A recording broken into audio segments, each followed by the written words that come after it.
পৃথিবীর যত মজাদার এবং দামি খাবার খান না কেন, প্রতিটি মানুষ উত্তর দিবে তার প্রিয় খাবার হচ্ছে তার মায়ের হাতে রান্না করা খাবার। সে বলবে তার মায়ের কথা, তার মা বলবে তার মায়ের কথা। এইভাবে যুগ যুগ ধরে চলে আসছে। আমার মা দেশে থাকেন না, অনেক দিন ধরে বাইরে থাকেন, তাই মায়ের হাতে রান্না করা খাবার খুব মিস করি। প্রেগন্যান্সিতেও খুব মিস করেছি। তাই মাঝে মধ্যে চেষ্টা করি মা যেভাবে রান্না করতো, যে রান্নাগুলো করতো সেগুলো করে খাওয়ার জন্য, দুধের স্বাদ ঘোলে মেটানো। তো সেই রান্নার মধ্যে একটা রান্না ছিল দোমাছা। চট্টগ্রামের একটা বিখ্যাত খাবার দোমাছা, যেটা জিওল মাছ এবং বড় মাছ আর শুটকির সংমিশ্রণে রান্না করা হয়। আজকে আপনাদের জন্য সেই রেসিপিটা নিয়ে এসেছি। রেসিপি বলতে সব কিছুই একই রকম, আমি শুধু রান্না করে রিক্রিয়েট করতে চেয়েছি আমার মায়ের হাতের রান্নার। তো আজকে আমি সেই খাবারটার ভিডিও করছি, আপনারা ভিডিওটি দেখে জানাবেন আপনারা এটা খেয়েছেন কিনা, আপনাদের কেমন লাগে।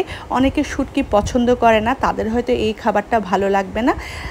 যার যার পছন্দ স্বাদ এক এক রকম, আমি সেটা নিয়ে কিছু বলবো না। আর আমার মাছগুলো দেখতে অনেকে হয়তো বলতে পারেন পরিষ্কার হয়নি, আমি মাছগুলো যথেষ্ট পরিষ্কার করেছি, কারণ আমার হাজব্যান্ড খাবে। আমার হাজব্যান্ডের পরিবারের সবাই এই খুঁতখুঁতে মানে এই ব্যাপারটাতে খুব খুঁতখুঁতে।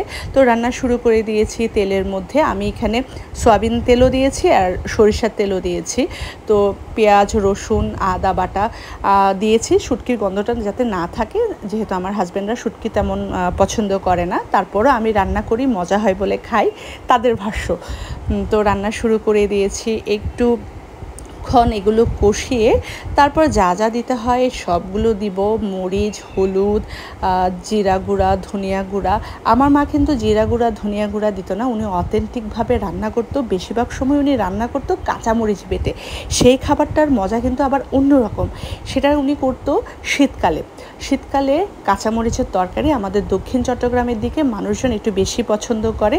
আরও অনেকে কিন্তু সারা বছর খায়, কিন্তু আমাদের পরিবারে দেখেছি শীতকালে কাঁচামরিচ বাটা দিয়ে তরকারিটা খেতে। তো রান্না শুরু হয়ে গেছে, মশলাগুলো কষানো হচ্ছে। মশলা কষানোর পরে আমার কেন জানি মনে হয়েছে রসুন বাটা একটু কম হয়েছে, এই জন্য রসুন বাটা আরেকটু দিয়েছি। তারপরে এই যে দেখেন মশলা কষিয়ে তেলগুলো উপরে উঠে এসেছে। এখন আমি সেখানের মধ্যে ওই আমার মাছগুলো দিয়ে দিব। এখানে কিন্তু 5 রকমের মাছ আছে। রুই মাছ আছে, শিং মাছ আছে, তারপর টাকি মাছ আছে, কই মাছ আছে, আর একটা হচ্ছে আমাদের এখানে খুল্লাফাতি বলে, আপনাদের ওখানে কি বলে আমি জানি না, এরকম মাছ আছে। 5 রকমের মাছ, আরও অনেক মাছও দেয়। আমার মা কিন্তু কোরাল মাছ থাকলে কোরাল মাছও দিত, আমার কাছে যেহেতু অ্যাভেলেবেল ছিল না আমি দিই না।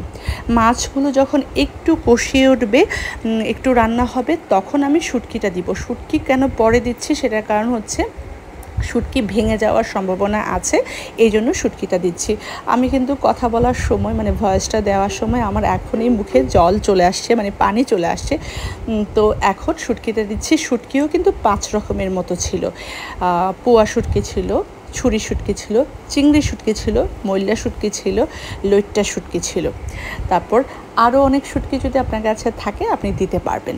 তো এই রান্নাটা আম্মু বেশিরভাগ সময় করতো আমাদের কোনো রিলেটিভ যদি অসুস্থ থাকতো তার জন্য, আর প্রেগনেন্টদের জন্য, আর নতুন বাচ্চার মা হওয়া মানে মাদের জন্য। তো যারা এই খাবারটা, আম্মুর ভাষ্য হচ্ছে এটার মধ্যে অনেক ধরনের শক্তি, মানে এটা খেলে কম্বাইন্ড একটা শক্তি পাওয়া যায়, শরীরে শক্তি আসে। এই জন্য রোগী এবং নতুন মা, প্রেগনেন্ট এদের জন্য খুব উপকারী একটা খাবার। যার যার ভাষ্য এবং প্রচলিত রীতি অনুযায়ী উনি হয়তো বলতো। তো আমার তো আম্মু এটা রান্না যখন করতো তখন এত ভালো লাগতো, আমার এখনও মনে পড়ে। ছোটোবেলায় আমার এক দাদা খুব অসুস্থ ছিল, তার জন্য আম্মু এটা রান্না করে পাঠিয়েছে। শেষের দিকে আমি একটু টমেটো দিয়েছি, ধনেপাতা দিয়ে নামিয়ে ফেলবো একটুক্ষণ রেখে। অনেকে আবার এই রান্নাতে খাইশাও দেয়, আলুও দেয়, আবার পুঁতি বেগুনও দেয়। আম্মুও দিত যখন যেটা অ্যাভেলেবেল থাকতো। আমার কাছে এগুলো কোনো কিছু অ্যাভেলেবেল ছিল না। রান্নাটা প্রায় শেষ হয়ে এসেছে।